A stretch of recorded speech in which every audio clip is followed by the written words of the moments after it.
તારીખ 14 ડિસેમ્બરને રોજ આપણે આ રમોત્સવ ચાલુ કર્યા હતા અને પ્લાનિંગને મુજબ 5 દિવસના જે કાર્યક્રમ હતા આજે આ 5મા દિવસમાં પૂરું થઈ ગયા।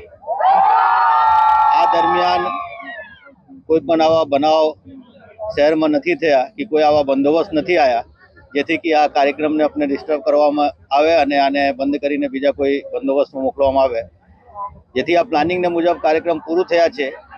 આ રમોત્સવમાં બધા ખેલાડીઓ જે છે આ પાર્ટિસિપેટ કર્યા છે અને આ 5 દિવસ સુધી સતત આ ખેલની મેદાનમાં આ લોકો ખેલ દિલીથી આ રમોત્સવમાં ભાગ લીધા।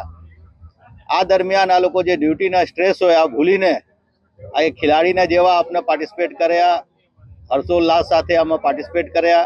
ઠીક છે, અમુક ટીમ જીત્યા, અમુક ટીમ હારી ગયા, લેકિન ખરેખર એક ટીમ ભાવના જે હોવા જોઈએ આ ટીમ ભાવના આમાંથી ઉત્પન્ન થયા અને રાજકોટ પોલીસ જેવી રીતે આ રમોત્સવમાં પાર્ટિસિપેટ કર્યા એક ટીમ ભાવના સાથે, આવી રીતે શહેર પોલીસ ઉપર જે કંઈ પડકાર ફ્યુચરમાં પણ આવે આ એક ટીમ ભાવના સાથે બધા એકસાથ ભેગા મળીને આમાં આ પૂરું કરશે આ ઉમ્મીદ સાથે આ રમોત્સવ આજે પૂરા કર્યા છે। બ્રાન્ચની જે ટીમ હતા, ક્રાઇમ બ્રાન્ચની એકચ્યુઅલી બ્રાન્ચેસની ટીમ કહીએ, આમાં ક્રાઇમ, ટ્રાફિક અને બાકી જેટલા બ્રાન્ચેસ હતા બધાને એક સંયુક્ત ટીમ બનાવ્યા હતા।